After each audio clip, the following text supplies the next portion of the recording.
Biden is running again, in the strictly non-literal sense, and Tucker Carlson has some pretty massive offers on the table following his exit from Fox.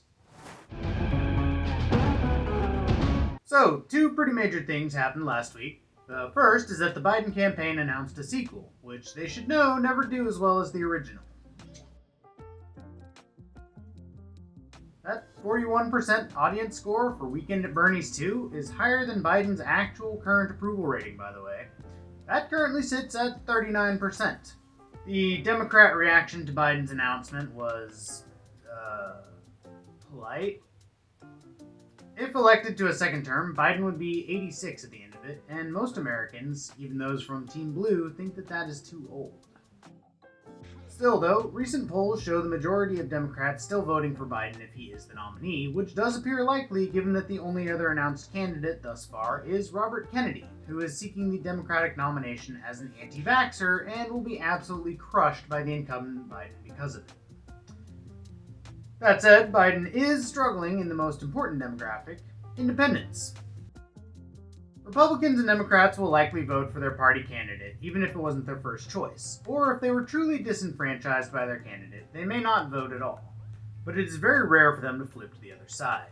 Independents who vote can change from election to election, however, and it can be assumed that a loss of their vote for your party directly equates to a vote for the other party, making it doubly painful. This is an important statistic to watch, as 2/5 of Americans currently identify as independent, which is far more than either political party, although most independents do have leanings one way or the other. The second major thing that happened is Fox News fired Tucker Carlson, its most popular host, and the most popular cable host period, for reasons that aren't entirely clear. This is coming in the wake of the Dominion voting lawsuit, which revealed internal text messages that showed Carlson personally disagreeing with some of the stories Fox was running. There is rampant speculation at this point, and there are reports of potential misconduct, as well as Carlson calling an upper-level executive the C word, which is never the move, at least not in America. That is a 10 out of 10 bad word here. In the UK, it's like a comma. There are also reports of disagreements between Rupert Murdoch and Carlson about the show's contents. If you don't know, Rupert Murdoch is a 400-year-old Australian immigrant who owns Fox, and through that, the majority of conservative American news that doesn't fall under one of these umbrellas. And it does seem like one of these is where Tucker would likely go. Newsmax is purported to be the most likely, as it is the most similar to Fox, and Newsmax also has reach on cable TV, Tucker's wheelhouse, where others do not. Their ratings and viewership have also spiked in the days since Carlson's firing, just as Fox's have plummeted.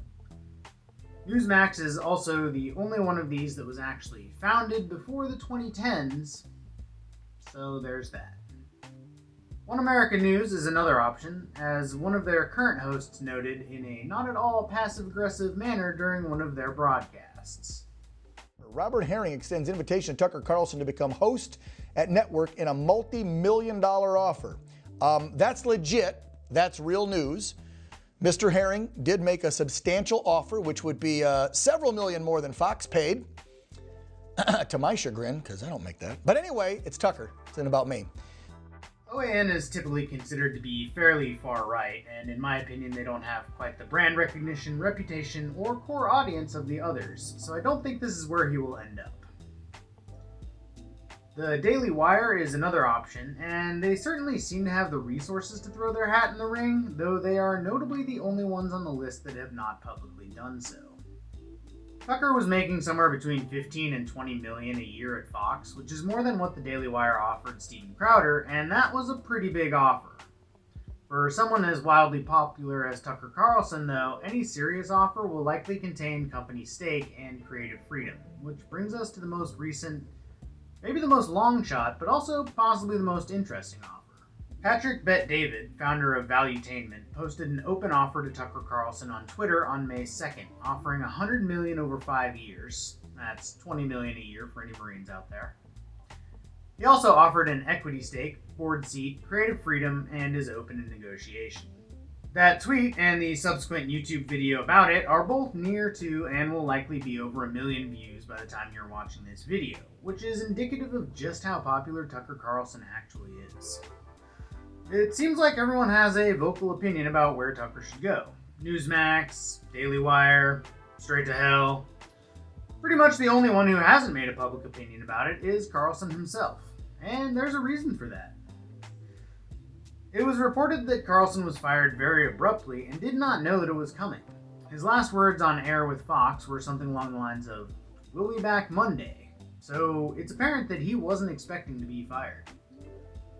With Tucker's massive popularity, Fox breaking with him in such an abrupt and unceremonious manner can really only indicate two things. That he personally pissed off Rupert Murdoch enough for Murdoch to abandon good business sense and fire him, or that there's legal trouble on the horizon for Carlson. There is evidence to support both of these theories, but until we know more, there is little use in speculating about why he was fired.